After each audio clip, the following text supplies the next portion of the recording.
Bonjour l'Hexagone, bonjour Côte d'Ivoire, Sénégal, l'île de la Réunion. Je vais lire un récit dans Jean 21, le dernier chapitre de Jean. C'est la peste miraculeuse. Je vais lire deux premiers trois versets. Jean 21. Après ça, Jésus montra encore aux disciples sur le bord de la mer du Tibériade. Et voici de quelle manière il se montra. Simon-Pierre, Thomas, appelé Didyme, Nathanaël de Cana, en Galilée, le fils de Zébédée et deux autres disciples de Jésus étaient ensemble.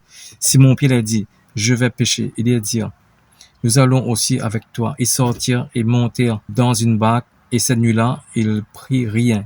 Le matin étant venu, Jésus s'y trouva dans le rivage, mais le disciple ne savait pas que c'était Jésus. Dans Jean 21, verset 2, on voit que tous les disciples de Jésus étaient réunis ensemble, parce que dans Jean 20, on voit que tous les disciples étaient cachés dans les maisons, peur que la crainte des pharisiens vienne les attraper, ils ont mené en prison, et aussi d'être tués et crucifiés, ils avaient peur. Mais là, Simon-Pierre décide de retourner dans son ancien métier qu'il a quitté. Dans Jean 3, dans Jean 3, on prend Luc 5, verset 10.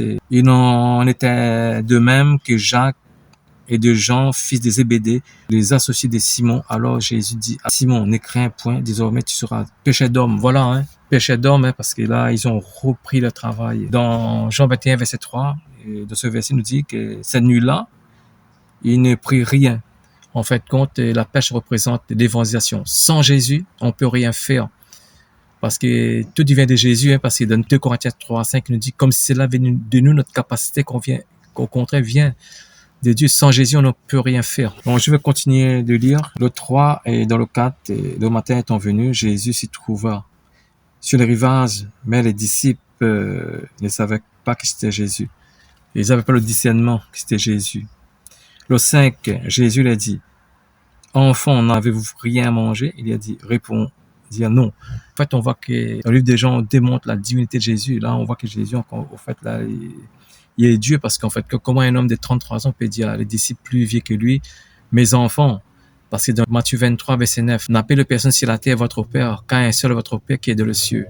Malachie 10 nous dit: n'avons-nous pas tous un seul Père, n'est-ce pas un seul Dieu qui nous a créés?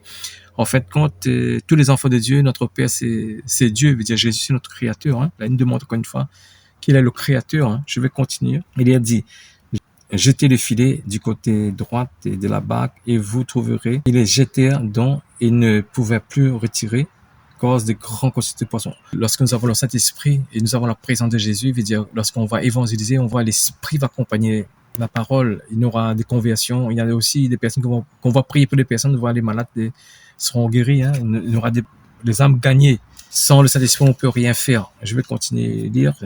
Alors le disciple, c'est Jean, alors les disciples que Jésus aimait, dit à Pierre, c'était le Seigneur. Et Simon-Pierre, dès qu'il eut entendu que c'était Jésus, le Seigneur mit son vêtement et sa ceinture, car il était nu. Il jetait dans la mer. Les autres disciples vinrent avec la barque, tirant le filet plein de poissons, car il était éloigné de la terre, environ de 200 coudées.